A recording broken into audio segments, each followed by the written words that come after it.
Bienvenidos, welcome, benvenuti a este espacio en el que conversar acerca de cosas inspiradoras es lo que nos inspira.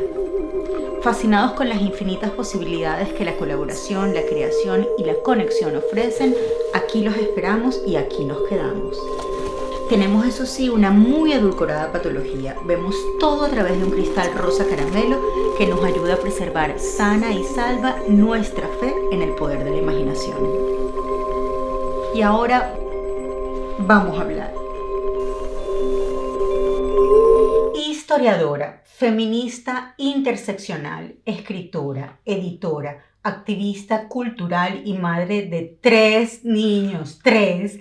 Yael de la Luz, que es como a mí me gusta llamarla, pero también es conocida como Yael García, está aquí con nosotros hoy para ser nuestra súper especial invitada en este espacio Metralla Rosa. Yael es un miembro activo y activador del AWA, Latin American Women's Aid. También es uno de los pilares fundamentales de un espacio digital hermosísimo para la reflexión de los feminismos, que deberías conocer si no lo conoces, Feminopraxis. Y también es una colaboradora incansable desde hace muchos años de The Feminist Library.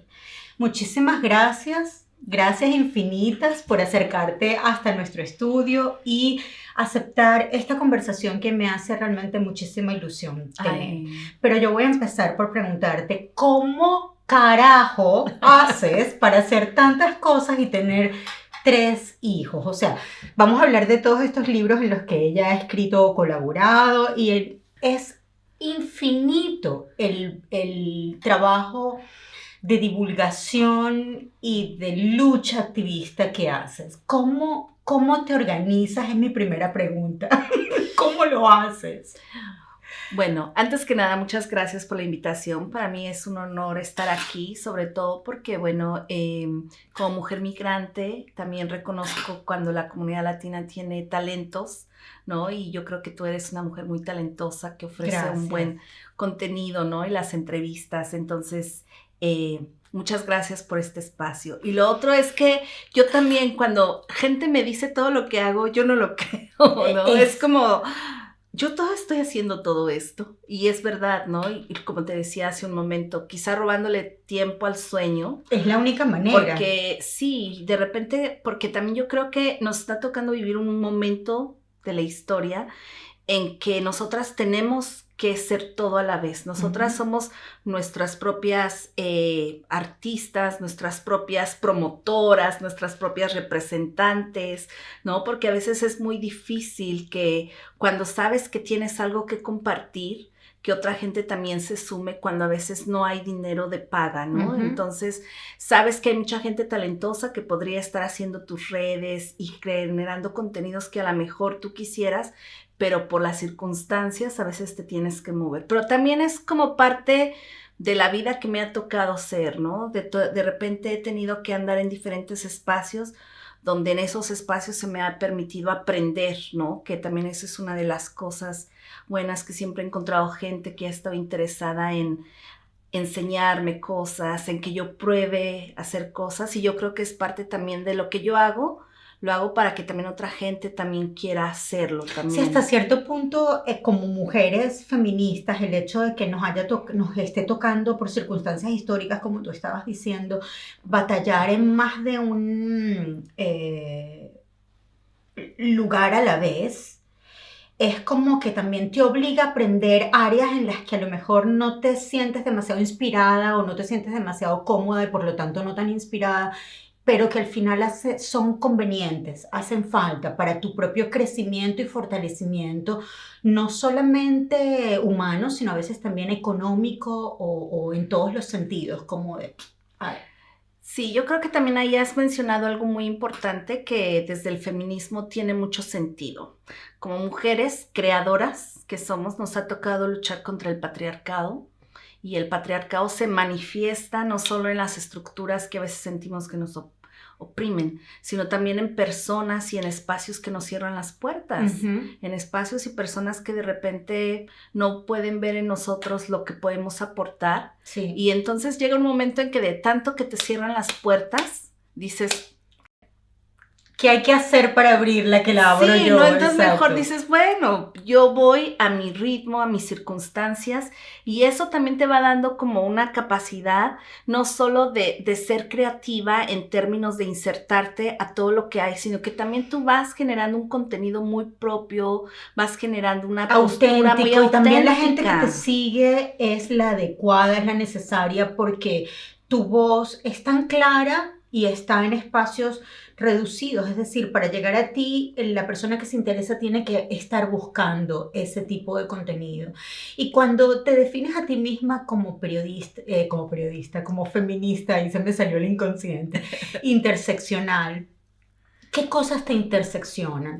Mira, eso tiene que ver mucho con mi propia historia de vida y tiene que ver que yo nací en una cultura que originalmente se dice, ¿no? Que todas las culturas en América Latina tenemos esta bagaje o esta herencia del catolicismo. Yo nací dentro de un hogar protestante, pentecostal, y desde muy pequeña he sabido lo que es ser discriminada.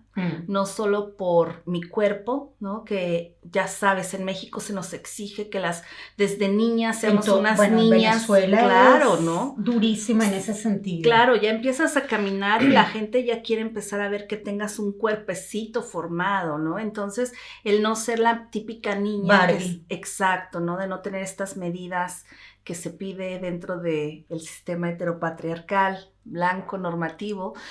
Y por otro lado, ser protestante y vivir en un ambiente de mucha hostilidad, que siempre fui señalada y excluida en el lugar donde vivía, en el vecindario, en la escuela, incluso en la propia iglesia, porque venía de una madre que no se había casado con mi padre, una madre migrante del campo a la Ciudad de México. Entonces, claro que todo esto me dio como una conciencia de sentir que a nadie le importaba mi vida o que mi vida no tenía valor porque en cualquier espacio donde yo quería estar Eras un outsider. era discriminada. Y después, al entrar a la escuela, intentar estudiar, y yo dije, yo quiero ser escritora. Desde niña dije, yo quiero ser escritora. Mi mamá siempre ha sido empleada doméstica y claro, había como un destino para mí, ¿no? O sea, ni siquiera terminar la secundaria y seguir en esos patrones culturales y sociales. Entonces, retar todas esas cosas, ese destino para mí fue como siempre, ¿no? Entonces siempre luché contra la discriminación religiosa, con la discriminación corporal, ¿no? También por mi background, ¿no? Que vengo de una cultura popular pobre, pues yo tuve que aprender a educar incluso mi forma de hablar para poder ser aceptada y de repente aún así entraba en los ámbitos de la cultura, ¿no? de la cultura, de la academia, aún así no era aceptada porque soy una mestiza. Entonces, ¿quién era o de quién venía recomendada, ¿no? Y no tenía credenciales más que yo misma. Entonces, eso también fue un obstáculo para hacer vida académica, para poder, de repente, cuando publiqué mi tesis, y salió y toda la gente me decía, oye, regálame un ejemplar y eso, ¿no? Y yo decía, bueno, es que a mí me costó sacar las copias, ¿no? Entonces llegaban hombres, sobre todo académicos, para decirme, ay, sí, regálame una copia de tu tesis, ¿no? Y llega el momento que me decían, bueno, sí te vamos a publicar, pero en esto y aquello, ¿no? Siempre había como esos peros de, sí, pero no. Y llegó el momento en que dije, bueno, yo tengo que empezar a hacer las cosas por mí misma y ver de qué manera, ¿no? Entonces siempre he luchado contra los obstáculos que hoy en día desde el feminismo interseccional podemos hablar, todas esas capas de opresión que a veces nos colocan en una situación, ¿no? De la clase, la raza. Yo luché mucho y hasta aquí de América Latina, acá he luchado mucho contra el clasismo, ¿no? Entonces ha sido luchar contra eso y después, en mi experiencia como mujer migrante, pues tuve que enfrentarme también a luchar con este racismo estructural, que es parte pues de las políticas migratorias que no solo están rigiendo a Reino Unido, sino que es una política más en estos países que se creen o que un día fueron imperios, ¿no? Y tu propia historia es muy dura en ese sentido, en el sentido de todo lo que te pasó para poder legalizar tu estatus aquí en el Reino Unido a pesar de estar casada con un hombre británico. Ese es interesante mi caso porque yo también, como muchas mujeres que nos casamos con europeos extranjeros, pensamos que la situación va a ser mucho más fácil. Pero mi esposo, no sé si tenía como una desventaja, pero no es el típico británico. No es un hombre blanco, clase media o que tuviera que representa como los Exacto, valores de la burguesía exacto. británica. Además, él había ido de Reino Unido a México, como él es periodista, a trabajar de freelance. Okay. Y él pagaba sus impuestos en México, no acá. Entonces el gobierno británico, claro que decía... ¿Cuánto tiempo vivió en México? Él vivió 8 años. ¡Wow! Toda una Qué vida, bien por él, ¿no? Sí, él decía, ¿no? Que allá se sentía libre, la gente no le preguntaba nada, de dónde era, qué hacía, ¿no? Y dice que llegar acá fue como volver a estar en una situación en la que él no... Hay que explicar no uno todo el tiempo. Exacto, ¿no? Y hasta la fecha uno tiene que dar cuentas de quién es. Cuando escuché tu historia en un video en su canal de YouTube, ella tiene un video que se llama algo así como Ser mujer latinoamericana en Londres, y cuentas tu propia historia, que por cierto era una cosa en los monólogos que nosotros hacemos que siempre había tenido en mente hacer, porque yo finalmente, después de 12 años, logré mi estatus permanente, o sea, Leave to Remain, y me llegó finalmente la card donde por fin tengo como una cierta seguridad. Pero fue muy duro porque yo no tengo pasaporte europeo. Como venezolano se me acabaron, era esposa de un estudiante, mientras fui esposa de un estudiante estaba todo más o menos bien, pero en el momento en que decido separarme empezó toda una lucha muy dura, muy dura. De hecho, yo estuve a punto de ser ilegal en este país por decisión, y si no es porque un amigo al que adoraré toda mi vida me dijo, estás loca, no lo vas a hacer y yo te voy a prestar el dinero y vas a hacer tu cosa una semana antes de que se me acabara el plazo para introducir mis papeles, para volver a pedir la visa. Como no tenía el dinero, no lo podía hacer y yo había decidido que me iba a quedar ilegal. Pues me prestaron el dinero, lo hice, y como lo introduje tan tarde, aparentemente yo no tenía permiso para trabajar. Tenía permiso para estar aquí mientras me respondieran, que me respondieron no, con derecho a apelar, y apelé y tuve mis documentos como por 4 años en home office. Todo esto para contarte que a veces, visto desde afuera, parece que la vida de uno pues fuera sencilla, pero no necesariamente lo es. Y el estar trabajando y no tener ningún tipo de apoyo económico, pero además estar trabajando como modelo de arte me intimidaba mucho, porque cuando tenía que buscar habitación o cuando tenía que explicar lo que hacía, me daba miedo lo que la gente pensara de mí, porque yo tenía clarísimo quién soy y cuáles son mis valores, que aunque fueran los que fueran, no tenían, nadie tenía derecho ni siquiera a cuestionarme desde ningún punto de vista, pero a mí vivía en un estado de temor que te hace estar todo el tiempo como pidiendo perdón por todo. Exacto. Por eso entiendo perfectamente hoy en día, lo puedo entender mucho mejor de lo que lo hubiera podido entender cuando vivía en mi país con todos mis privilegios y beneficios de estar en mi tierra y de ser una niña que tuvo muchas oportunidades.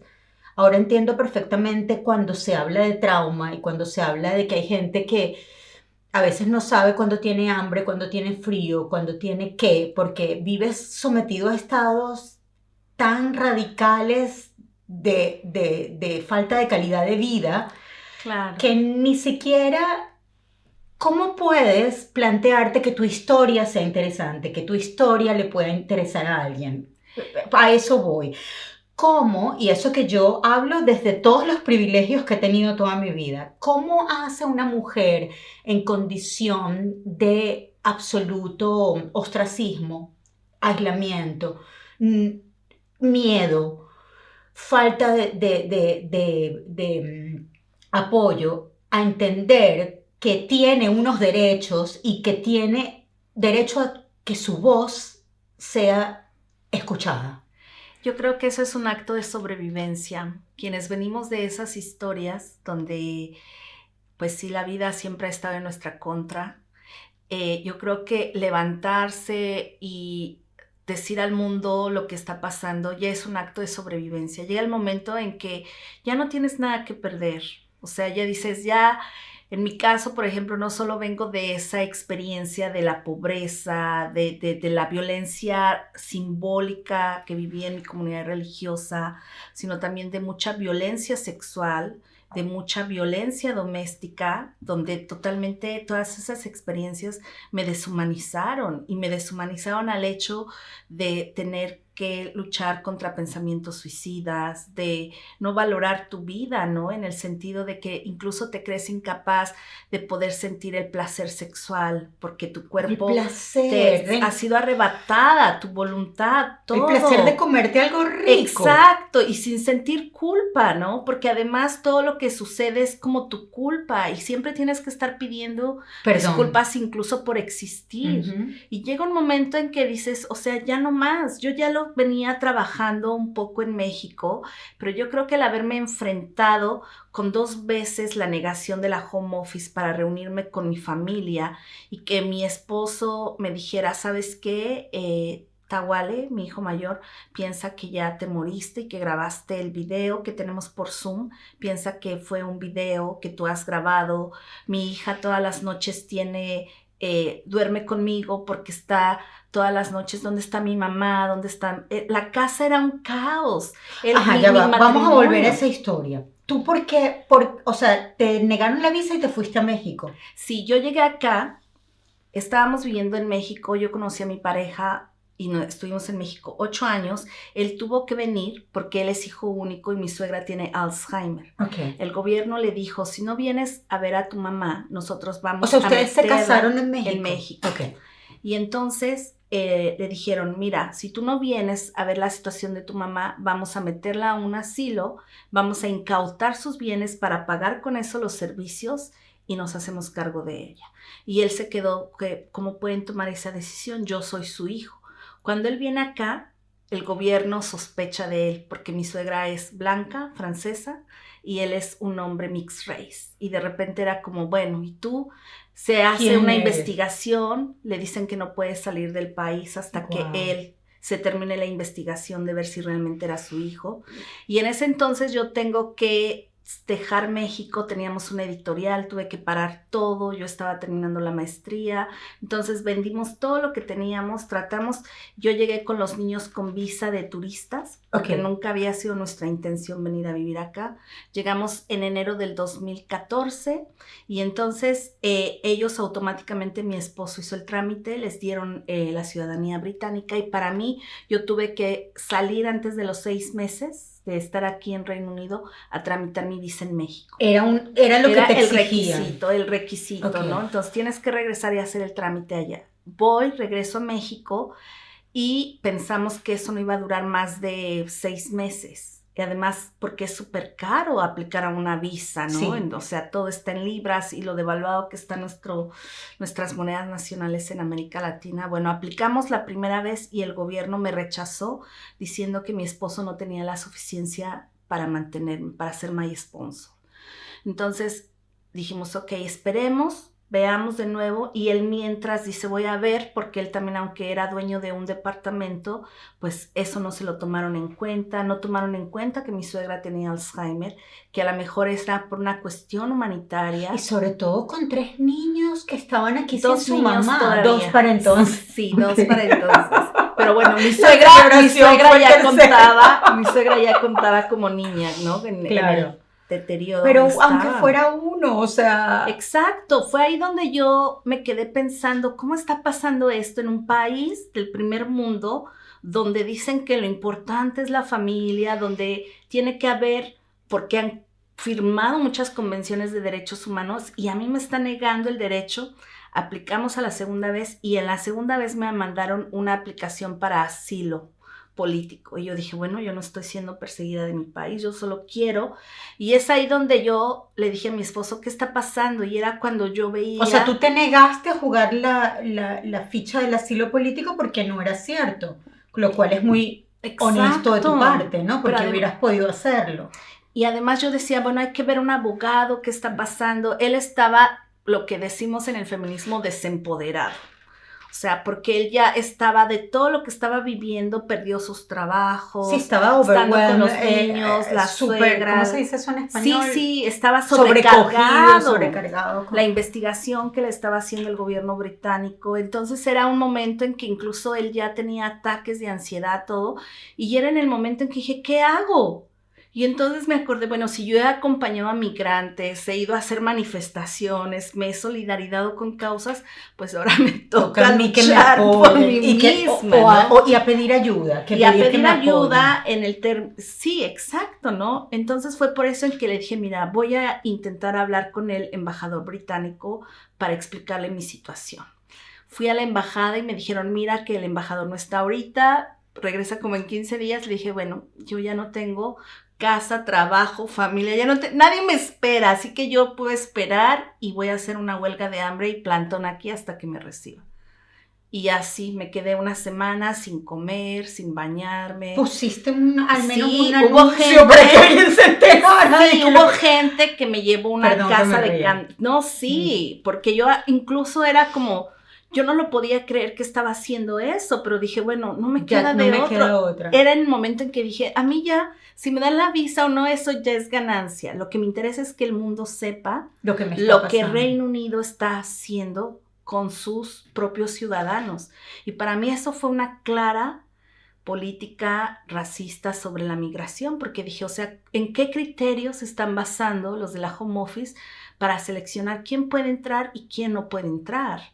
Si estos casos son de humanidad, siendo ciudadanos británicos. O sea, que digamos que para cuando eso te ocurre, cuando tú inicias la huelga de hambre, tú habías vivido 2015. En este país solo 6 meses. Menos de 6 meses. Menos de 6 meses. Claro. O sea, que no te había dado tiempo ni siquiera de adaptarte a la cultura o de demostrar cuán dispuesta estabas a incorporarte a la vida del país. No, porque además te toman como turista. Entonces, en ese momento, pues, lo que uno quiere es, bueno, ¿cómo va a pasar? Y como madre uno dice que los niños estén primero bien. Pues, pero después dices, ¿y qué? ¿Qué pasa conmigo? Yo también tengo una vida, yo también tengo mis sueños, yo también tengo mis proyectos personales, que es una de las cosas que digo, sí soy madre, soy esposa, pero también soy una mujer que tiene un proyecto de vida que hacer, ¿no? Entonces, ese proyecto se suma ahora que yo tengo que andar donde ellos andan, pero eso no implica que yo me voy a quedar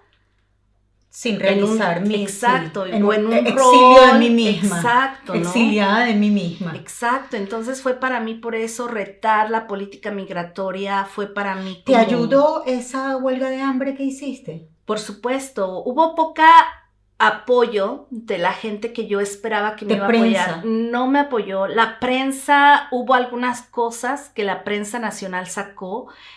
Yo pensé que el gremio de mi esposo, por ser periodista y estar bien vinculado en ese entonces en México con periodistas y corresponsales extranjeros, pero bueno, no apoyaron, no ayudaron. Lo que esperabas. Exacto, entonces siempre cuando uno se levanta a hacer una acción pública, uno hay que tener como activista, ahora sí ya después de haber aprendido la lección es no tener demasiadas expectativas en la gente que a veces acompaña, ¿no?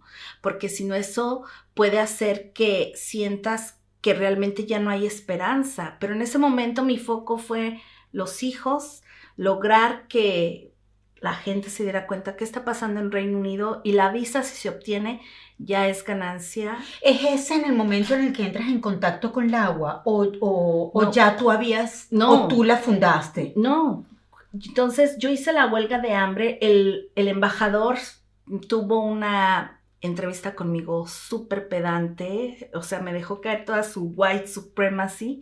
Y en ese momento dije, bueno, yo solo quiero mi visa, por favor. Y la volvieron a revisar todo mi caso. Yo llego después que me dieron la visa. Claro. No sirvió para algo. Llegué en el 2015.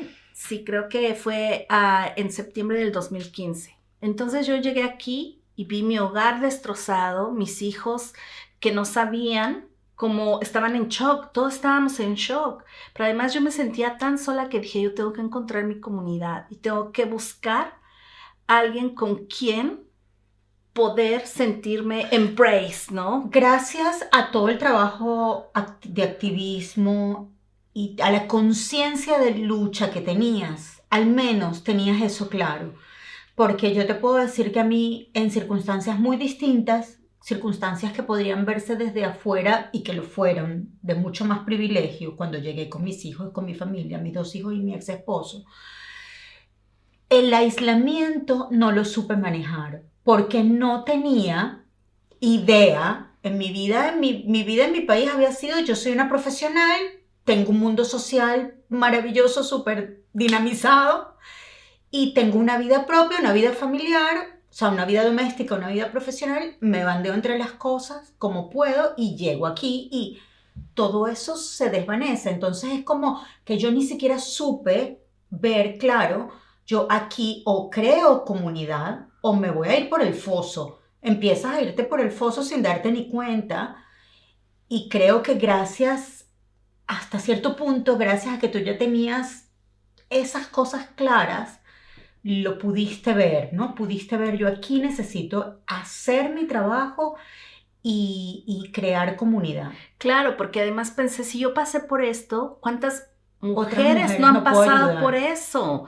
Y yo por eso era una de las cosas que yo quería escuchar, de saber que no era solo yo, quería escuchar otras narrativas similares a las mías para no caer en la esquizofrenia, ¿sabes? Porque a veces también es un acto de salud mental cuando todo el mundo te dice, no, está bien, es que así son las cosas, y te cuestionas incluso si lo que estás haciendo está bien, si es legítimo, si no, pero de repente cuando llegué me di cuenta, no, esto no está bien, no sigue estando bien y esto yo creo que va para largo, en el sentido de que, ¿quién me va a recuperar ese año que perdí con mis hijos? ¿Quién me va a reestructurar emocionalmente o a recomponer esas cosas que simbólicamente están quebradas? Entonces era para mí también como un acto de sobrevivencia, decir, como una vez dijo Gabriel García Márquez cuando escribió en sus memorias, ¿no? Para salvar a mi familia tuve que tomar el barco y primero salvarme yo y después ver. Entonces en ese momento dije, yo tengo que estar bien. Tomar la soberanía de ti Exacto, misma, ser asumir tu propia resiliente, soberanía. exacto, porque si no, yo no voy a poder salir de esto. He venido, y ese era otro challenge para mí, como mujer migrante, venir al primer mundo a cuidar a una persona que ya era una adulta, terminal, ¿no? Como alguien que tiene Alzheimer. Yo le dije a mi esposo cuando regresé, yo no voy a ser cuidadora de nadie. O sea, no va, yo te acompaño en tu proceso, pero esa es tu responsabilidad. Pero eras la mujer de la familia, ¿cómo no hacerlo? ¿No? Es como lo que espera todo el mundo de ti. Exacto, pero no llegué como para decir, sí, ahora yo hago y asumo, no, porque yo me sabía vulnerable, pero también como poner un poco clara mis banners de decir, mira, yo necesito primero estar bien, entender qué está pasando con todo esto y te acompaño en ese proceso y hasta la fecha, ha habido momentos en que me he sentido muy quebrada de ver cómo está pasando, pero digo, hay cosas que ahí a él le corresponden asumir y yo acompañarlas, pero fue un proceso también de querer como no solo eso, sino sentirme viva, sentirme que no iba a romper con mi historia en México y todo lo que había logrado y hecho y volver a empezar aquí desde cero, como se nos dice, ¿no? Entonces ahí fue donde me di cuenta que había voluntariados, entonces fui a Feminist Library, me aceptaron para ser voluntaria, claro que yo en ese momento no sabía nada de inglés y era como... Y además tengo entendido que tenías cierta resistencia al inglés, porque justamente la historia fue de llegar aquí, fue tan compleja y tan en contra de ti, que no tenías ni siquiera muchas ganas de aprender inglés. ¿Es eso cierto? Exacto, para mí el inglés siempre ha sido un challenge, ¿no? Como mexicana viviendo cerca de Estados Unidos. ¿De dónde eres en México? Yo soy de el Estado de México, que es en la parte suburbana de la Ciudad de México, Okay. Pero siempre estudié y trabajé en la Ciudad de México. Pero era una resistencia también de ver y de vivir de manera directa e indirecta, que quienes hablaban inglés en México siempre se creían superiores a todos los demás. Entonces, esa idea, porque bueno, yo de niña empecé a trabajar desde los 14 años, era asistente de estilista en una estética muy posh. Entonces, claro, era pura gente blanca o de los típicos mexicanos white Mexican que les llaman, y siempre hablaban de sus viajes a Estados Unidos, de que se iban a ir a estudiar a Estados Unidos, y yo veía cómo me trataban, ¿no? Entonces para mí, desde niña o desde adolescente, asocié que el dominar otro idioma, sobre todo el inglés, te daba como la posibilidad de menospreciar a otra gente. Fíjate, ahora que lo dices, qué importantes son las creencias limitantes que uno tiene, ¿no? Y poder identificarlas, porque ahora que lo dices, yo viniendo, perdonen la autorreferencia también, pero creo que No, lo rico de estas adelante, conversaciones eso que se compartamos, trata, sí. siendo mi familia de izquierda y como militantes de izquierda ambos, y mi mamá además de militante del movimiento del socialismo, fundadora del partido, también era muy feminista.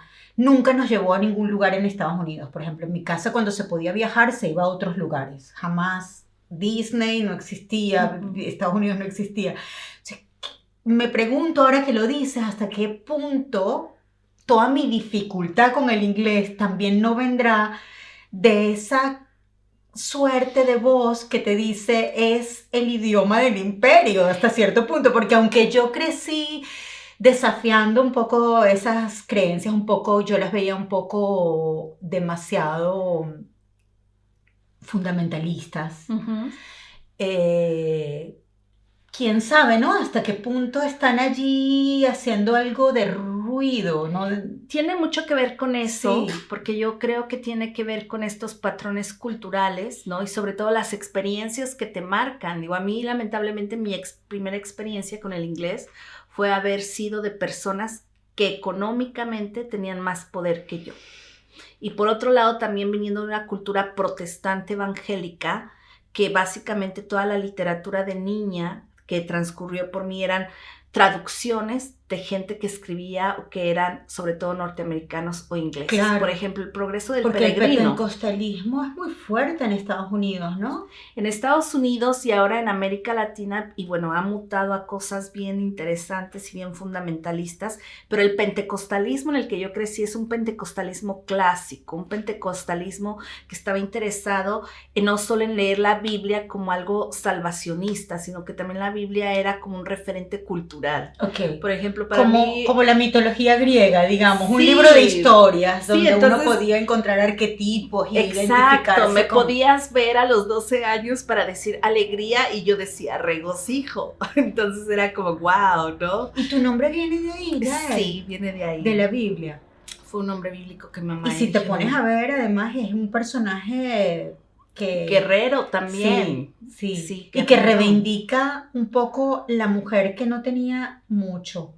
Exacto, y que libera sin un embargo pueblo. liberó un pueblo. Exacto. Todo tiene sus círculos, ¿no? Pero Y el de la luz te lo pusiste tú. No, es mi apellido paterno. ¡Ay, Todo qué el mundo belleza! piensa así, por eso yo Parece nombre artístico. te digo, ya hay que trascender por eso, como Carla Tofano. Bueno, es el apellido de mi mamá, porque mi nombre, esa también es una decisión que de alguna manera me permitió hacer uso de mi voluntad, mi autonomía sobre mí misma, y yo la siento una decisión muy feminista. Mi mamá es Tecla Tofano y mi papá Alfredo Chacón. Mi mamá murió, pero mi papá está vivo. Y mucha gente no sabe, claro, que yo simplemente, la primera vez que tuve oportunidad de firmar un artículo, la directora de la revista donde estaba escribiendo me dijo, ¿cómo lo quieres firmar? Y dije, es que puedo escoger. Y ella me dijo, claro. Y dije, Carla Tofano. Y desde ese día más nunca me lo quité. Para mí era un poco una reverencia que yo le estaba haciendo a mi mamá, pero si te soy 100% honesta, también es una decisión. A mí me parecía que sonaba más hermoso, me gustaba más cómo sonaba que Carla Chacón. Claro. Pensaba en Iris Chacón y decía, no. Definitivamente, ¿no? Y ¿por qué no? ¿Por qué no de tomar decisiones desde muy joven? ¿Qué quiero ser? ¿Cómo quiero que me veas? ¿Cómo quiero que me ubiques? ¿Cómo quiero que me leas? Sí. ¿Cómo quiero que me leas? ¿no? Ese es un reto que yo tengo, por ejemplo, mucho con mis hijos que están entrando a la adolescencia y yo les pregunto, ¿qué quieres ser cuando seas grande? O cosas que tienen que ver en relación al futuro y a veces como que no tienen claridad de nada, ¿no? Entonces, pero es que no todo el mundo tiene la misma historia, exacto. tienes que ser paciente. Y yo me hago esas reflexiones de que digo, cómo a veces cuando vienes de espacios donde ha habido mucha precariedad, donde se te han negado muchas cosas, donde has tenido que romper con estereotipos y tú también reaprender, de repente tienes que como ir pensando, ¿no? ¿Qué tipo de futuro quieres ir construyendo, sí, ¿no? Y también a veces pienso que madres como tú, como mi madre, como yo probablemente, pueden hasta cierto punto crear un poco de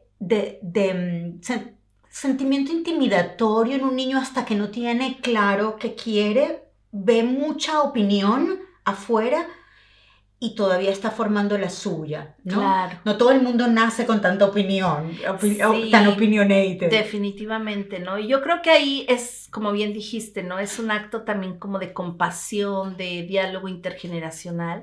Y una de las cosas que mis hijos vieron cuando yo llegué, que yo llegué con todo esto, como bien dijiste, ¿no? Con esta cuestión de rechazar el inglés, de como de sentir, no, todo mundo tiene que saber lo que ha pasado y todo. Y me di cuenta que este país tiene formas de comunicarse de manera distinta. Claro. Entonces, intentar... Y no les gusta el conflicto. Exacto. Entonces, intentar aprender y todo fue algo que también mis hijos me han estado enseñando. Y a veces ha sido súper difícil entender cuando mis hijos dicen, bueno, mira, sí me gusta y yo soy antirracista, mamá, y yo soy esto, pero yo no voy a ir contigo a la marcha. Y entonces yo digo, está bien, ¿no? Y me da gusto que desde ahora me tomen y digan, esta es mi decisión y no quiero ir. Y yo por eso he intentado aprender de no generar expectativas también sobre mis hijos. Claro, ¿no? O no esperar que ellos te acompañen en todas tus luchas, porque esas son tus luchas y ellos tendrán las suyas. Exacto. Pero, y sigues siendo pentecostalista, porque entre otras cosas leí que te defines como disidente pentecostal, ¿no? Sí, yo salí de la iglesia de manera, digamos, institucional los años en que yo migré acá, porque todavía estando en México, todavía eras yo parte tenía algunos cargos y algunas formas en que me vinculaba, porque bueno, finalmente también cuando ves que tu vida ha sido transformada por el ambiente social que te va rodeando y no solo por la iglesia, te vas haciendo también una reflexión del papel que tendría quizá una iglesia o instituciones que le apuestan mucho a lo comunitario, ¿no? Uh-huh. Y es a veces bien contrastante que a veces lo comunitario te puede dar mucha resiliencia y te puede dar muchas herramientas para enfrentar condiciones muy hostiles, pero a la vez genera una represión y unas lealtades y unas violencias simbólicas tan fuertes como por ejemplo, que te despersonalizan. En tu caso, ¿qué violencias simbólicas notaste claras y quisiste romper con ellas? Bueno, hubo mucho en relación a la música, ¿no? A mí yo siempre soy una fan de los Guns N' Roses, de Nirvana, de esa música, y para mí fue muy claro que yo no podía escuchar esa música porque era diabólica para los pentecostales. No sabía. Entonces era una represión tremenda para escuchar esa música y yo la tenía que escuchar escondidas. Pero después de que yo la escuchaba, me caía la culpa y lloraba pensando que era la peor pecadora del mundo. ¿En serio? Entonces yo tenía que esconder mis gustos musicales, el gusto por el baile, porque era una cultura que no permite y si eso eso pasaba con la música, ¿cómo era tu relación con tu cuerpo? Por ejemplo, imagínate que a los 17 años tomé conciencia de que había sido violada sexualmente desde los 4 o 5 años. Y fueron patrones de violencia sexuales que se repitieron por gente cercana a la iglesia, vecinos y familiares. Entonces, a los 17 años, cuando yo entro en este descubrimiento de que algo está pasando dentro de mí, porque un novio también me dice, oye, vamos a tener sexo, yo le digo que no, y él me viola a la fuerza, en ese momento algo como que me hace clic, y entonces como que las memorias se me vienen. De cosas que habías mantenido bajo... que se bloquean, ¿no? Porque tú no sabes, porque de repente aprendes desde chiquita a callar, ¿no? Porque era esto de, ven conmigo, te voy a dar un dulce y no le digas a nadie. Esto es nuestro secreto, esto. Entonces, cuando empecé a hacer conciencia de todo eso y hablarlo con gente de la iglesia, la gente de la iglesia me decía, mira, de Dios es la justicia. Tú tienes que, no te preocupes, Dios te va a restaurar. Y sabes que a mis 17 años alguien me dijo, bueno, no te preocupes, a lo mejor un viudo podrás encontrar. O sea, como si mi redención sexual viniera porque a lo mejor alguien que te iba a tener lástima. Claro. O sea, alguien a quien no le iba a importar porque su situación era peor que la tuya. Exacto, y era como esta sensación el mensaje es horrible. Claro, por eso es que para mí aprender a disfrutar la sexualidad y después descubrirme bisexual fue un acto de redención Fue absoluta. un acto de redención, pero también fue como de liberación, pero también como decía James Baldwin, ¿no? He pagado mi boleto, mis deudas, ya no tengo nada más que hacer aquí porque ya no pertenezco a este lugar, ya no quepo en este lugar, ¿no? Aunque yo sea una mujer muy comprometida, que siempre quería dar cosas, siempre esforzarme en lo académico también para ofrecer eso, pero me di cuenta que yo ya no cabía como persona porque por una u otra situación siempre me iba a salir de la norma y era un sufrimiento para mí. Y ese sufrimiento también iba a llegar de manera directa. Yo la verdad es que no me puedo imaginar, porque viviendo de un contexto cultural de mayoría católica, yo siempre digo que a pesar de haber sido formada estrictamente en el seno familiar por una mujer y un hombre ateos, muy liberales, muy progresistas, yo he tenido que luchar toda mi vida con una serie de cosas que tienen que ver con el pensamiento judeocristiano, que me han acompañado toda la vida y que me han hecho la vida bastante miserable sin yo tener por qué, porque cuando vengo a ver digo, pero tendría que haber sido más leal con ciertos otros fundamentos. Pero bueno, el peso de lo cultural es importante y uno no puede obviarlo ni olvidarlo. Pero digo, si a pesar de esa experiencia tan liberal y tan bonita en ese sentido, a la que le doy gracias todos los días, he tenido mis propios conflictos con el cuerpo, con el reconocimiento de mí misma, con la aceptación del placer. Imagínate cuando vienes de estructuras tan represivas y tan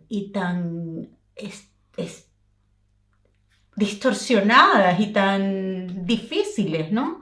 Sí, es algo muy, muy difícil, por eso es que a veces uno hay que intentar leer como los ciclos de los tiempos, cuando se abren oportunidades como de irrumpir las narrativas, ¿no? Uno que se dedica al oficio de la palabra, y eso me permitió, yo creo que también hacer un ejercicio más público cuando salió lo del famoso Me Too, y que también en Estados Unidos hubo esto de Me Too Church, y las musulmanas también dijeron Me Too Islam o Mosque.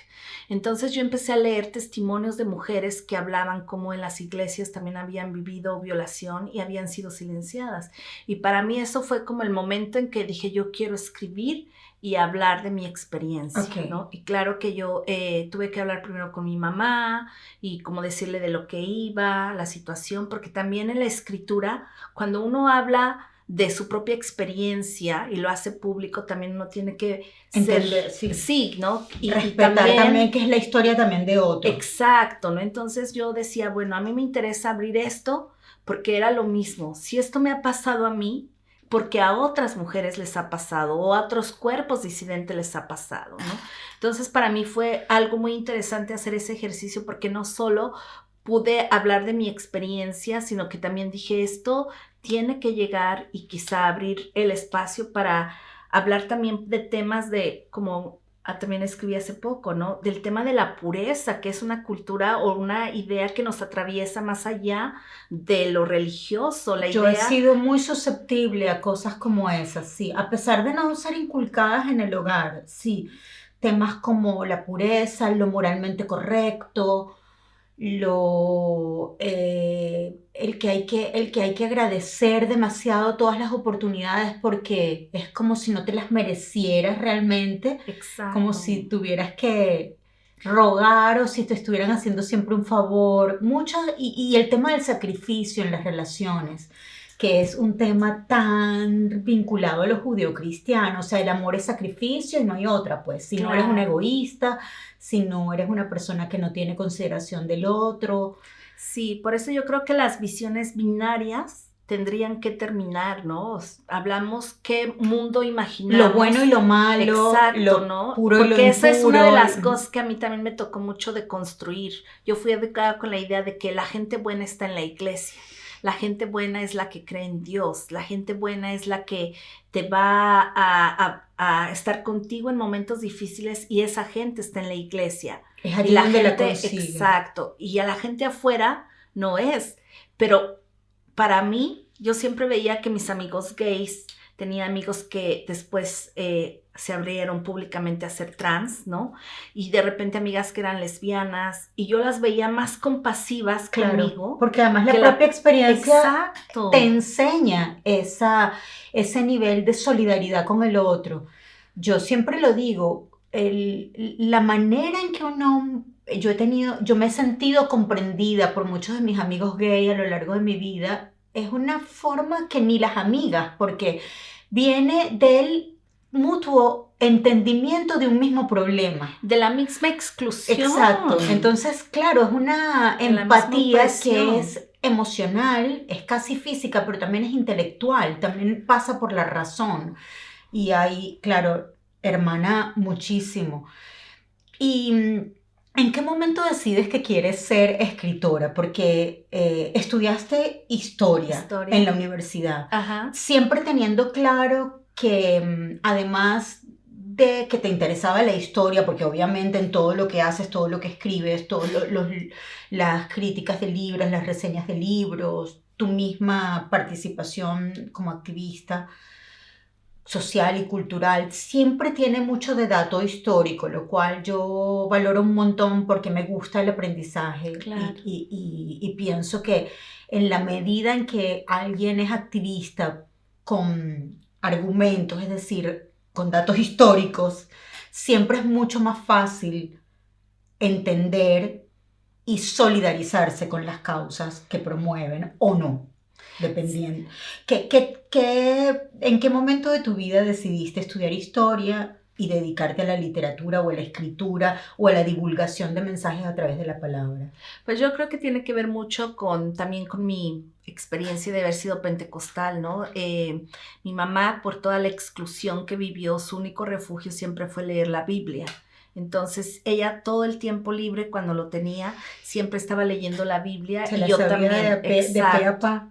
Entonces yo también aprendí a leer la Biblia y claro, ahí había cosas que decía, mira, yo voy a ser poeta, ¿no? Entonces empecé a escribir poesías y a veces los domingos en la iglesia pedía la palabra para pasar enfrente y recitar mis poesías.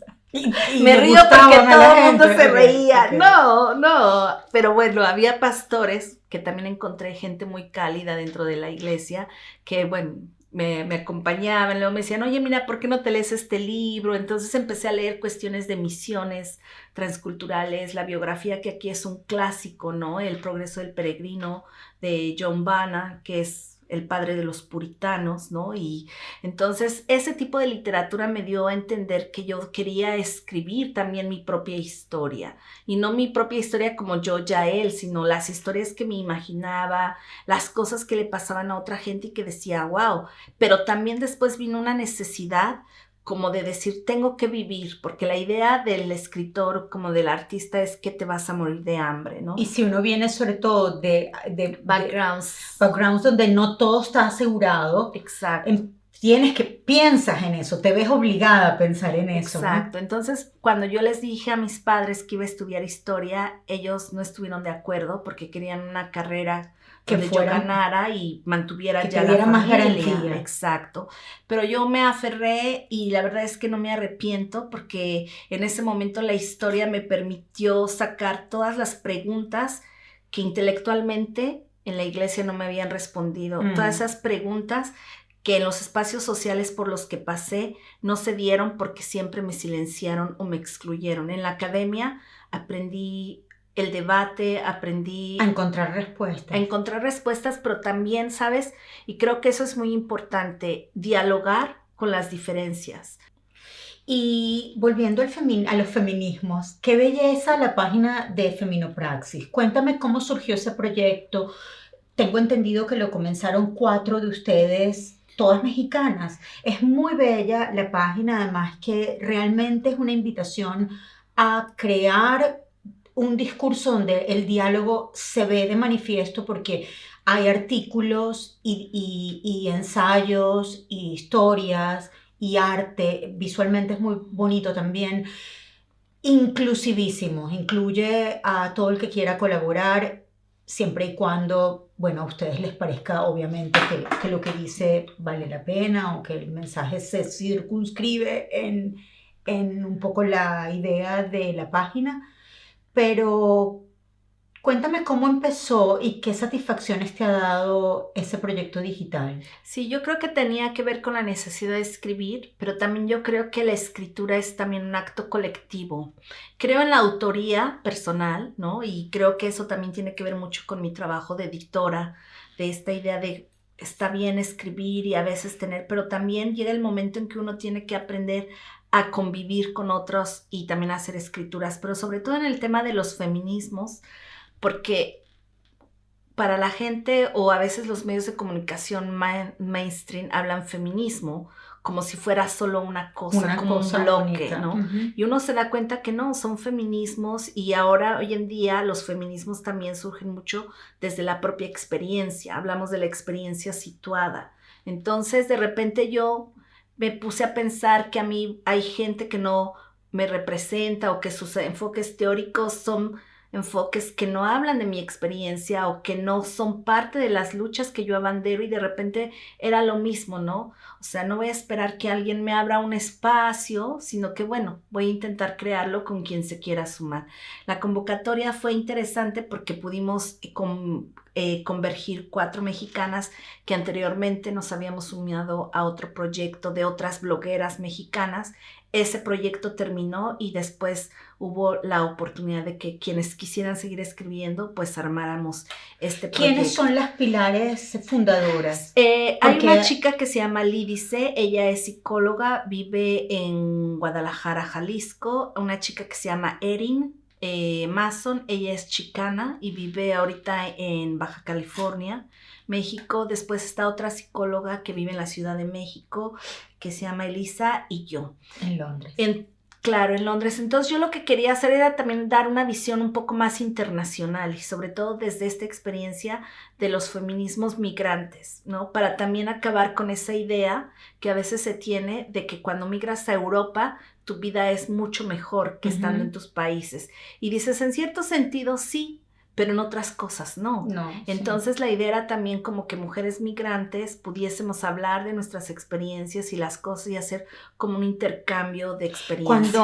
Cuando migras, una de las cosas más rudas es que ya no te discrimina un tipo particular de cultura a la que a lo mejor tú no te adhieres o el hombre que representa el poder, digamos lo masculino como estructura de poder, Claro. no los hombres en general, sino que te excluye todo.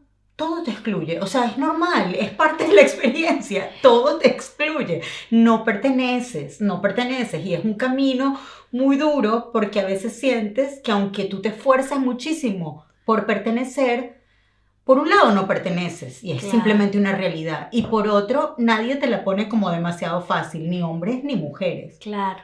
Yo creo que eso es algo bien interesante porque también hemos vivido bajo muchas ficciones, ¿no? Dentro de la historia yo aprendí un poco cómo funcionan las ficciones para generarnos un sentido de pertenencia e identidad. Y esas ficciones primero fueron construidas por el Imperio Sacro-Romano, al hablar de que había un mundo cristianizado, después las ficciones imperiales, ¿no? Para decir, bueno, formamos un imperio, después las ficciones coloniales, después las ficciones de los estados-nación y después de las comunidades, ¿no? Entonces, bueno, las comunidades étnicas. Ahora estamos en esa ficción, exacto, la de las comunidades. De vivir en una ciudad multicultural, pero la realidad, cuando bajas esa ficción de la realidad, te das cuenta que hay muchos conflictos dentro de un espacio multicultural, porque no estamos preparados para vivir con la diferencia, porque históricamente también se nos ha criado con la idea de que la diferencia es lo negativo, es lo que va a quitarte de tu zona de confort, es lo que va a venir y va a poner en cuestión todo lo que tú o tu bienestar lo tiene. Entonces, siempre ha sido la idea ficticia de que siempre hay un enemigo y hay que estar siempre presentes a ver en cuál momento va a venir el enemigo. Eso ha sido para mí también un trabajo de decir, de estar aquí y decir, bueno, quizá para este país puedo ser el enemigo en mi condición de migrante, de mujer del sur global, de una mujer madre de 3 hijos, porque le implica quizá más gasto al Estado, ¿no? Etcétera.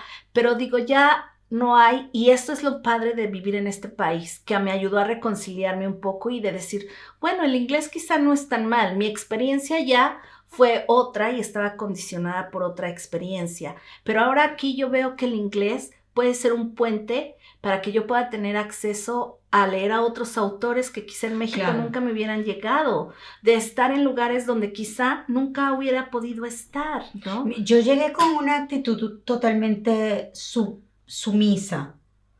Creo que es en general mi actitud en la vida. Y fue como llegar y decir, yo quiero aprender inglés, yo quiero tener una vida en la que le demuestre al otro cuán lista estoy para escucharlo, para incorporarme, Y lo hice por muchos años. Y en el momento en que me reencuentro un poco también con la decisión de decir, ok, voy a hacer un proyecto, voy a retomar mi periodismo y también voy a hablar en español, lo que he sentido un poco es, y es normal, tampoco me quejo, pero lo observo, que tú como migrante siempre estás dispuesto a escuchar la cultura del otro. No siempre vas a tener ese feedback. Sí. No siempre el otro va a estar tan interesado en la tuya. Depende qué Eso tipo puede de crear migración. resentimientos. Yo creo que sí, depende. Hoy en día que vivimos un ciclo marcado por una movilidad mundial impredecible como nunca lo habíamos visto, Sí. La situación se vuelve más complicada y más hostil. Pero si vemos o nos vamos un poco al siglo XX, a las migraciones que quizá europeos hicieron a América Latina, vamos a ver que ahí no fue demasiada hostilidad. De hecho, había políticas de bienvenida y donde había todas unas condiciones legales para que pudieran hacer vida. Y ahí incluso hubo la opción que tuvieron en México, por ejemplo, yo lo veo en los menonitas o en otras comunidades italianas que llegaron a Veracruz, donde hubo una opción incluso de si querían dominar la lengua o no, y fueron gente que nunca quisieron, digamos, como ser parte del Estado-nación. Ellos siguieron en su cultura, en su comunidad, y para ellos estuvo bien y eso les resolvió. Pero eso también generó otros tipos de conflictos que después, bueno, fueron conflictos por tierras, conflictos con otras cuestiones más de lo cultural, pero cuando hoy en día hablamos de la cuestión multicultural y de cómo las migraciones han aportado a los pueblos, yo lo veo mucho, por ejemplo, en México, ¿no? Cuando llegaron también comunidades judías, cuando llegaron comunidades de libaneses, también traían una memoria, y esas memorias hoy en día también nos ayudan a no tener un olvido colectivo y a reafirmar también nuestros compromisos con la paz, con la seguridad, con la autonomía, cosas y valores que hemos hecho posible gracias a que hemos migrado. Claro, y como mestizos, como resultado de esos movimientos, yo me siento muy orgullosa de poder llamarme mestiza, porque refleja con una sola palabra una identidad que incluye la multiplicidad de cosas. De hecho, creo que tú cuando reseñabas el libro de Gloria, ayúdame con el apellido. Gloria Anzaldúa. Gloria Anzaldúa, que se llama La Frontera. Sí. Borderlands. Bellísimo debe ser el libro porque ya he escuchado varias reseñas y estoy ya enamorada de ella. Yo te voy a regalar el libro. Gracias. Que ella decía, siendo mestizos no deberíamos tener que pedir permiso para movernos de nuestros lugares. Sí, el problema que también hay con la cuestión del mestizo, por eso Gloria Anzaldúa es bien importante, porque nos saca de un discurso que nos tenía atrapados en una condición histórica de decir que fuimos como esa mezcla sin nacida de algo no querido, ¿no? De esa violación que hicieron los españoles o los conquistadores a las mujeres originarias de nuestras tierras. Y entonces el mestizo es como esta persona que no tiene a dónde ir, no tiene este sentido de pertenencia, porque no es ni blanco ni es indio, no es ni afro ni es blanco. Entonces es esta historia constante de estar queriendo pertenecer. Y eso le sirvió muy bien a los Estados-nación de nuestros países para construir la idea de neutralizar las identidades, de que no iba a haber conflictos, pero oh, sorpresa, los conflictos siempre han estado ahí porque en la construcción de los Estados-nación siempre hay esta idea de quién es el ciudadano, quién es el que trabaja, cuál es la idea del indio, cuál es la idea del afro, cuál es la idea de la mujer. Entonces siempre nos va metiendo estos discursos por cajitas y paquetitos y parece ser que las identidades están ahí inamovibles, pero nuestras identidades son constantemente cambiantes y la invitación que nos hace Florian son realidades dinámicas. Exacto, es a embrace, abrazar incluso nuestras contradicciones, ¿no? Por eso lo que tú dices es muy importante porque cuando una es una mujer migrante y ve que a veces hay un rechazo por la cultura mayoritaria, de que, ok, hablas el inglés, pero lo hablas con acento, entonces you are not enough, ¿no? O de repente haces todo para poder blanquearte culturalmente, pero siempre te van a decir, sí, pero, you know, but está bien lo que nos dices, pero entonces esta idea y con Gloria Anzaldúa a mí me dio una liberación de decir, yo no tengo que demostrar ya a nadie si soy suficiente o no, mi propia experiencia de vida me valida. Y ella tiene también unas reflexiones muy bellas en relación al apego a la lengua. Exacto. Y cómo esos apegos hablan tan fuertemente de tu identidad, como cuando alguien critica tu lengua o desvaloriza tu lengua, es como si te resquebrajara a unos niveles muy profundos.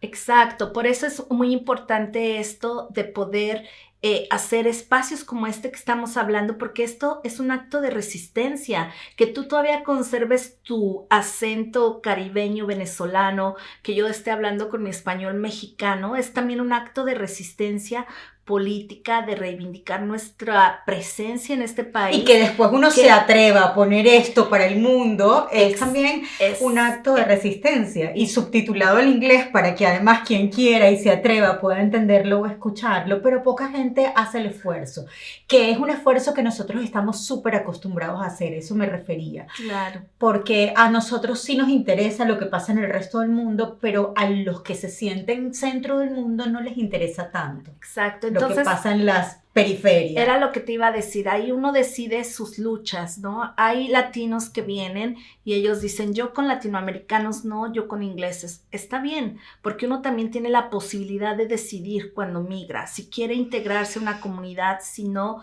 cómo quiere vivir su proceso, cómo quiere vivir también lo que llaman su homesick, ¿no? Cuando de repente sientes... Pero de una u otra forma lo interesante de hacer estos vínculos comunitarios es que al final suceda lo que suceda, siempre va a haber un espacio donde si no es la lengua, va a ser la comida. Si no es la comida, va a ser la música. Si no va a ser la música, va a ser el arte, ¿no? Entonces ahí yo un poquito como el salmista David decía, bueno, ¿a dónde oiré de tu presencia, no? La cultura y nuestra identidad está por donde quiera, entonces eso es lo interesante. ¿Tú te identificas, te ves a ti misma como una mujer mexicana o como una mujer latinoamericana? Yo creo, como dijera Chabela Vargas, ¿no? O sea, nací allá, pero yo me creo acá. Entrevisté a Chabela a los 82 años. Sí, vi tu foto con ella. Qué experiencia tan increíble. Era como estar enfrente de un adolescente de 14 años. Qué fuerza, qué rebeldía tan poética y bonita, pero al mismo tiempo poderosísima. Me encantó. Sí, ella es genial. Perdón, pero como decía Chabela... No, como decía... Me perdí lo que decía por estar hablando de mí. No, como decía Chabela, ¿no? Aunque nací en Costa Rica, allá en Centroamérica, pero yo me creo mexicana. Me creo mexicana porque no puedo negar, ¿no? Las raíces, la cultura, la ideología. México es un país muy poderoso. Sí, de repente yo no tenía esa conciencia hasta que llegué acá, ¿no? Yo siempre le digo a la gente que se ve atraída por Latinoamérica, primero ve a México. yo sé que a los ingleses les encanta Perú, pero porque lo sienten un poco más inofensivo. Yo pienso, lo sienten más neutral, un territorio más neutral, los ofende menos. Acá yo Pero llegué y me dijeron, cuando me dijeron de dónde era, y les decía mexicana, me dijeron Frida Kahlo. Entonces, de repente, yo no sé ¿terminaste cómo, odiando a Frida Kahlo? no tanto no. la terminé odiando, porque también, como todo, ¿no? Es una mujer Wow. que hay que admirarle un chorro de cosas, porque es una mujer ícono, que en su momento fue una mujer que luchó contra muchas cosas y también tenía una postura política muy clara.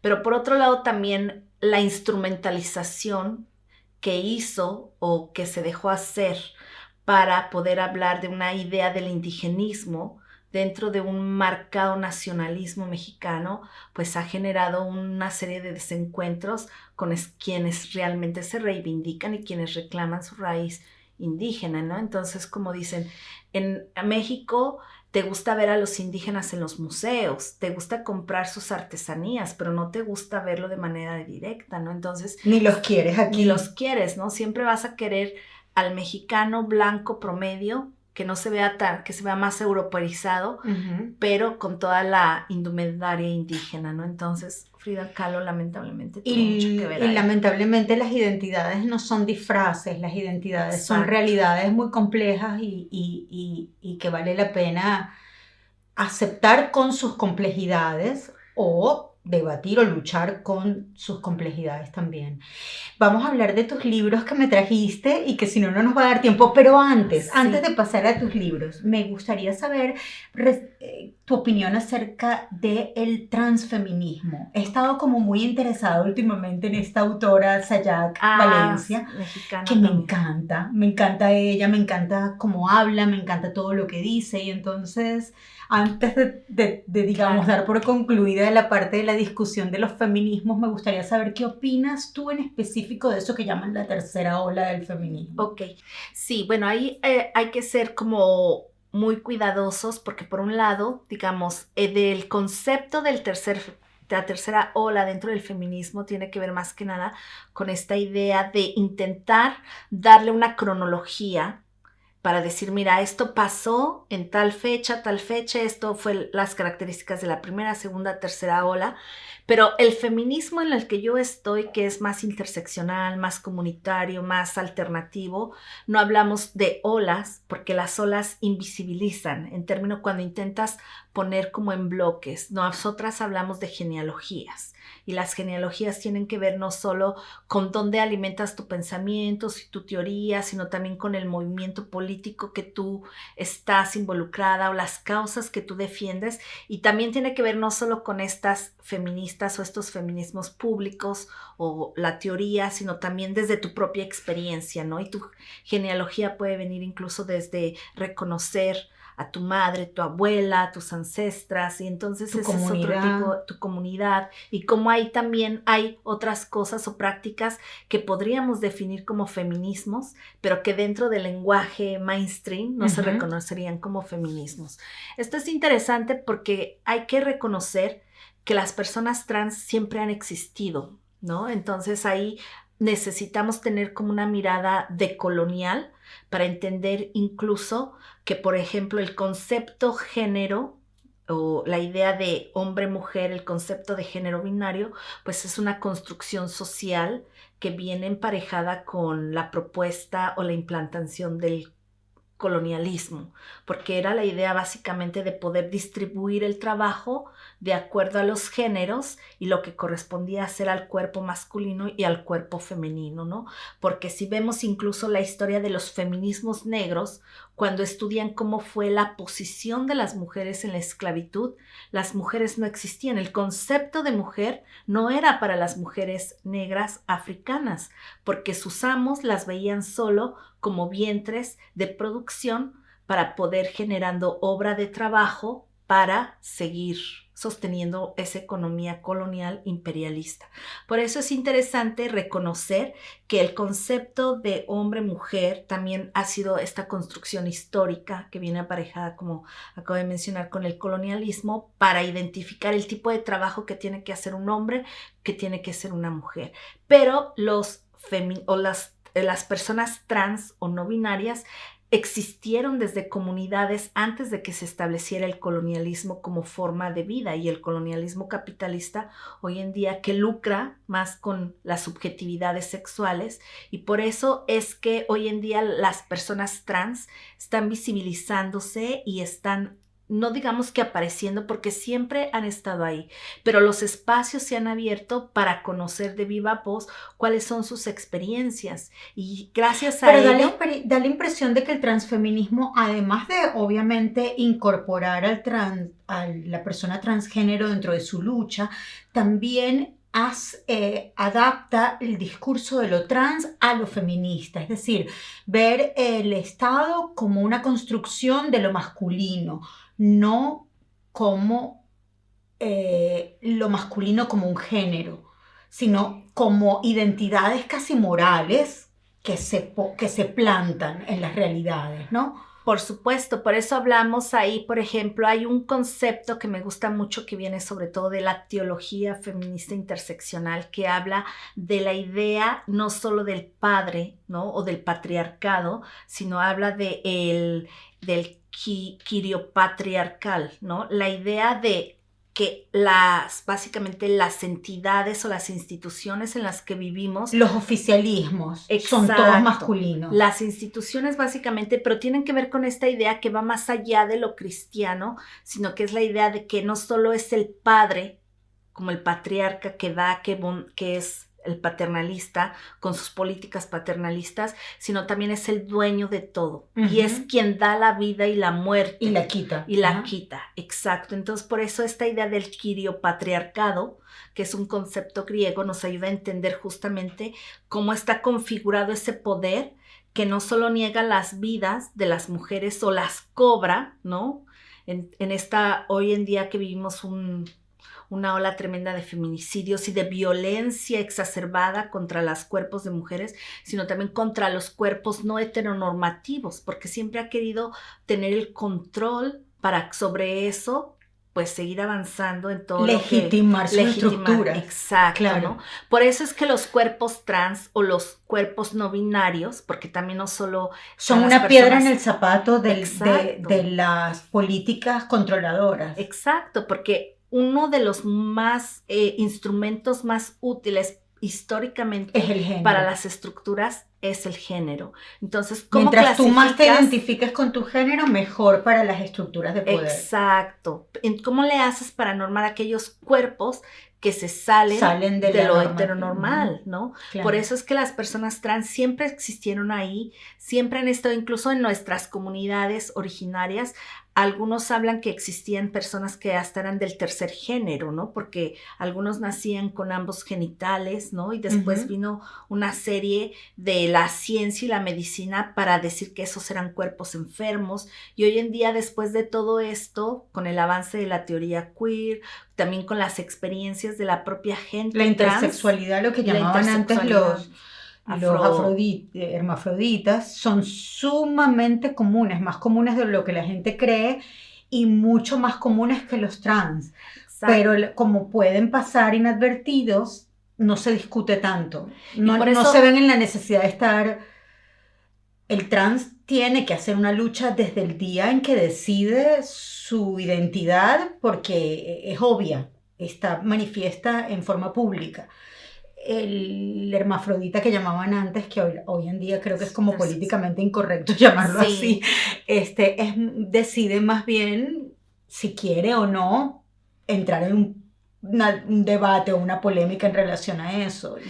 Y yo creo que eso también tiene que ver no solo con una cuestión política de retar todos estos controles y todos los instrumentos que han puesto sobre nuestras vidas y nuestros cuerpos, sino también por la lucha por la autonomía de los cuerpos. Y yo creo que ahí es un debate fundamental en donde feminismos, digamos, más mainstream, quizá no nos ayuden mucho para entender cómo la lucha de las personas trans también se vincula con la lucha de los cuerpos territorios que nombramos así desde América Latina, con las mujeres indígenas y afros que luchan y dicen mi cuerpo no debe de ser violado, nadie puede tocarlo porque me pertenece y es la autonomía y el poder. Es lo único que me da autonomía, es mi geografía. Exacto, ¿no? Entonces yo creo que por eso hoy en día estos feminismos que no están en lo mainstream, aunque bueno, el capitalismo siempre sale algo novedoso y lo absorbe, ¿no? Yo diría, en vez de my body, my choice, o my body, my rule, my body, my geography. Es mi territorio. Así es. De hecho, hoy en día hay también ya dentro de la academia un área de trabajo de investigación que son las geografías feministas. Y eso pasa justamente, si vamos a cartografiar los territorios, pues también cartografiemos nuestros propios cuerpos para conocerlos. Y eso también está bien interesante porque incluso se está vinculando a desbiologizar la idea de que el cuerpo de la mujer biológicamente tiene tales características y esto, no. Y es ahí donde tú vas descubriendo cómo todo tiene sintonía también con tu ciclo sexual, como todo de una otra momentos forma. De la vida. Exacto, ¿no? Pues entonces esta idea, podríamos estar horas aquí. Lo del transfeminismo yo creo que tiene que ver en parte por reivindicar algo que siempre ha estado presente y también tiene que ver con la idea de luchar por la autonomía de los cuerpos, pero también de retar todas estas visiones binarias. Es como de incorporar a la lucha feminista no como una lucha de mujeres, sino como una lucha de cuerpos femeninos, es decir, de lo que no es estructuralmente el poderes masculinos, se podría decir. Cuerpos heteronormados, cuerpos en resistencia, ¿no? Porque también hay una idea... Exacto, no cuerpos femeninos, sino cuerpos que no son... Sí, porque la idea de feminidad todavía está muy ubicada a la idea biologicista, ¿no? De que la mujer, por haber nacido con ciertas características ¿Cómo lo dirías físicas, entonces? Que reivindicar los cuerpos no heteronormales, cuerpos no binarios, ¿no? Porque eso ya nos ayuda a la posibilidad de que no solo hablen las personas o las mujeres trans, sino también las personas intersexuales, del género fluido. Ahorita hay que estar como... Y también las mujeres, si quieren y las mujeres también, ¿no? Por ejemplo, yo que soy una mujer bisexual, pero que mi perspectiva de la vida no es binaria, pues entonces también me asumo desde una perspectiva trans, porque lo trans no solo tiene que ver con lo trans body o los cuerpos trans, sino también tiene que ver con la forma de un pensamiento trans, de pensar más allá de las fronteras, de pensar más allá de lo binario. De lo transpersonal. Exacto. Lo transpersonal es lo cósmico. Exacto. Es lo que no tiene, lo que se diluye, pero no porque no tenga identidad, sino porque parte de su identidad es el diluir los límites. Sí. No, el aceptar que los límites son relativísimos. Sí, yo creo que tiene que casi ver... inexistentes. Exacto, con retar todas las cosas que intentan normalizarnos. Y una de las cosas quizá que es lo que el capitalismo no ha logrado hacer es poder como absorber o hacerse de nuestro placer, ¿no? Uh-huh. Esa es una de las cosas, por eso me gusta mucho esa reivindicación anarquista. Todas las visiones moralizantes, limitativas, estructuradas de la vida van a negar el placer por esencia, porque es parte de la construcción de ese discurso. Exacto. Si no, no serían estructuras dominantes. Claro, exacto. ¿no?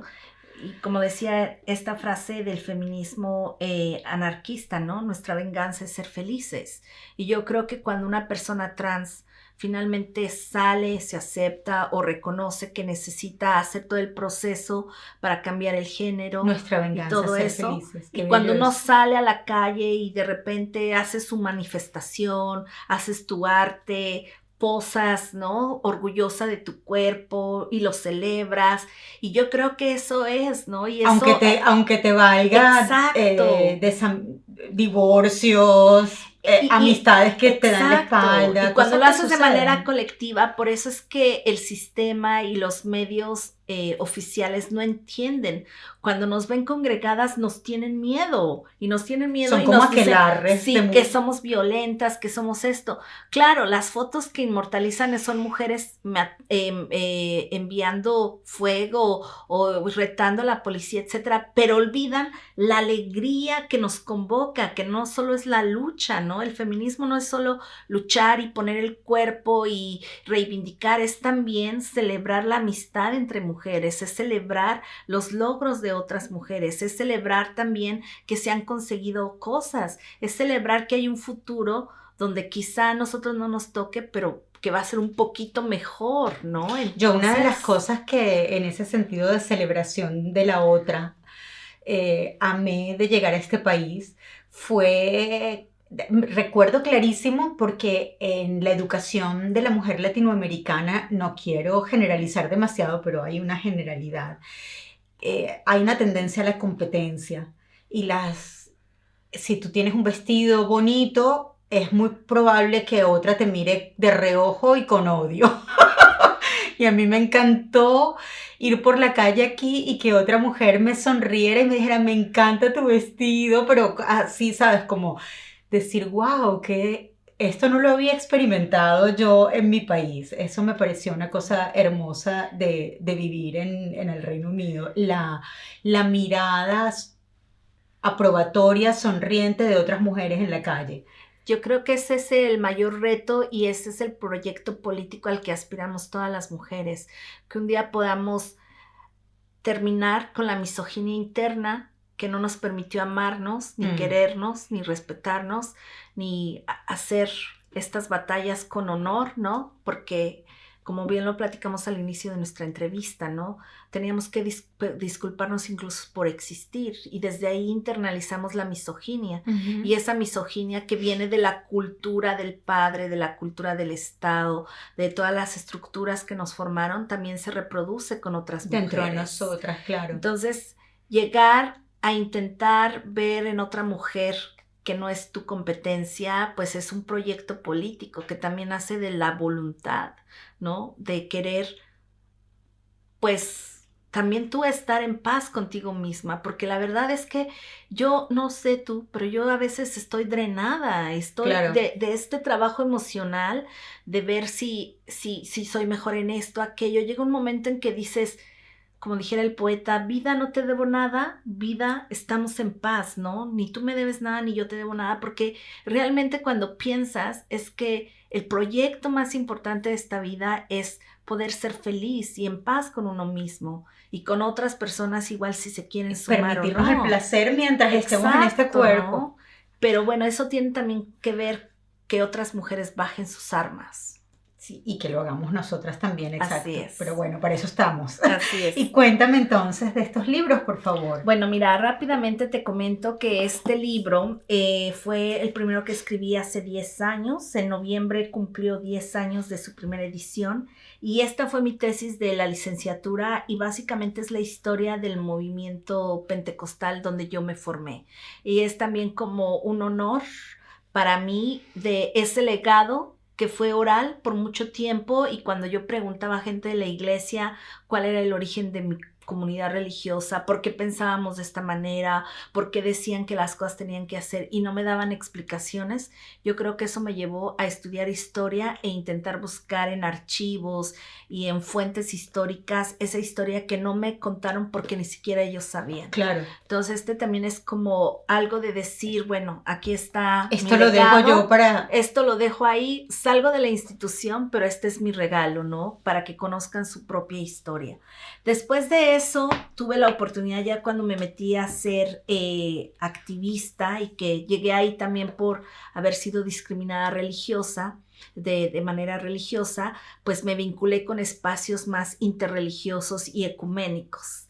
Y eso me dio la importancia de ver en la diversidad cómo si puedes en algún momento sumarte a un proyecto político desde las diferencias, pero con un mismo fin, puede ser posible. Entonces, yo ahí me vinculé con gente que era de diferentes creencias religiosas y de repente fuimos a acompañar un proceso de mujeres y de padres que tienen a hijos muertos y desaparecidos por la guerra de las drogas que México tiene con Estados Unidos, o que mejor dicho, Estados Unidos le ha declarado a México, y resultado de eso, que fue el Movimiento por la Paz con Justicia y Dignidad en México, que justo en este mes está cumpliendo 10 años de existencia, hicimos una caravana a Estados Unidos por un mes. Wow. Entonces recorrimos 23 ciudades de Estados Unidos, desde San Diego hasta Washington. Y bueno, ahí tuve la oportunidad de conocer a gente activista de base, artistas que nos apoyaron, y fue un intercambio muy interesante, y resultado de esa experiencia coordiné y publiqué este libro que fue parte de una colección de donde en ese momento yo trabajaba, que era una organización que se llama Centro de Estudios Ecuménicos, ¿no? Entonces también muy agradecida por todos los aprendizajes que tuve allá. Y también acá ya escribí de manera colectiva con otro compañero, haciendo justo un poco más de reflexión histórica sobre cómo a veces hay historias de los grupos subalternos que no se cuentan. Pues hice un estudio comparativo entre El Salvador y México, dos comunidades que eran protestantes, dos vivieron pues todo lo que fue la violencia del Estado y de la Iglesia Católica en la década de los 30, y esta idea fue justamente para ver cómo se construyó la idea de que el protestante es el enemigo de los estados-nación, porque parte de la cultura, de la herencia de nuestros países es el catolicismo, ¿no? Entonces, quien se niegue a seguir en esa narrativa o en esa identidad, pues entonces es una afrenta. Y aquí, bueno, es un terrorista. En ese momento, porque ahora el terrorista pues es el árabe, es sí, el pero en ese momento, sobre todo desde Latinoamérica. Exacto, siempre se ha buscado que el diferente, sobre todo que es minoría, sea el enemigo, ¿no?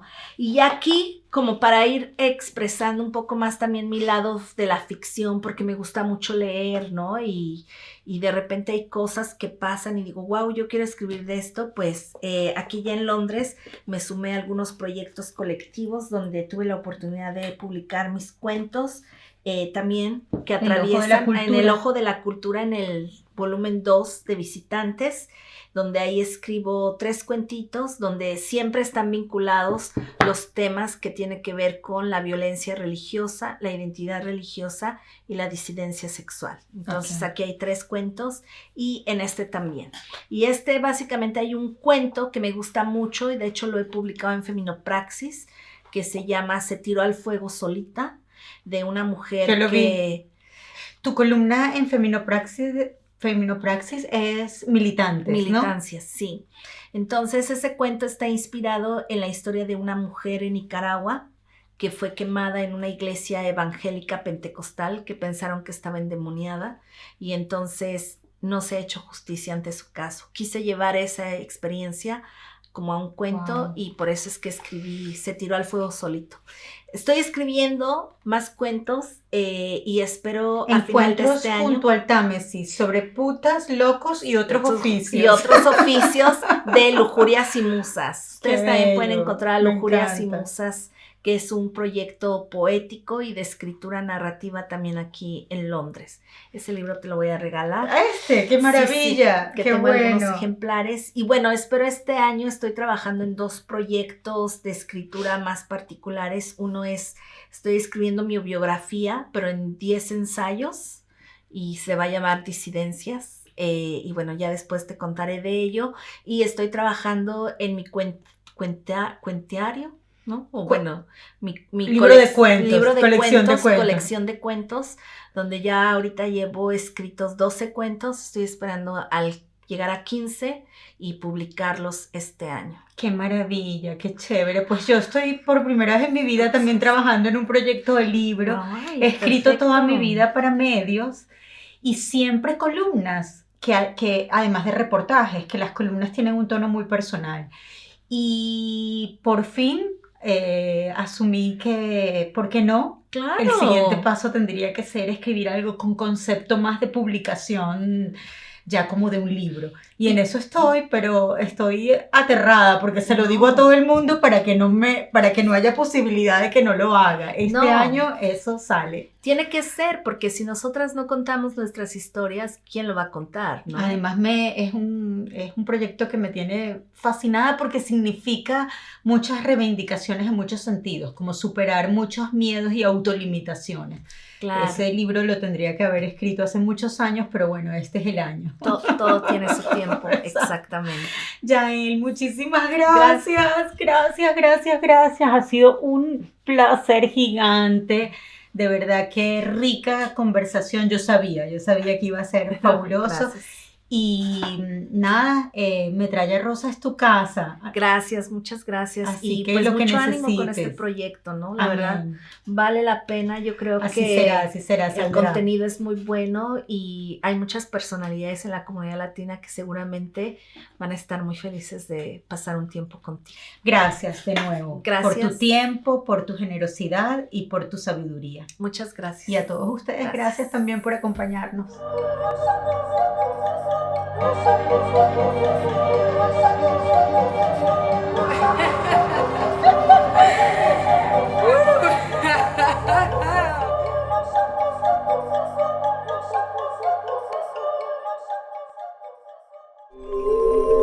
Muchísimas gracias por acompañarnos hasta este momento. Esperamos que lo hayas disfrutado. Para nosotros, obviamente, ha sido un placer y un honor. Y quisiera sugerirte que pasaras por mi sitio web para que puedas disfrutar de todo el contenido que allí publicamos regularmente en el blog y en la galería de fotos. Suscríbete a este canal si no lo has hecho aún y dale a la campanita para que te puedan llegar las notificaciones de todas nuestras publicaciones regulares. Y obviamente disfruta del resto de la programación que hacemos para ti con amor, con respeto y con todo el cariño posible.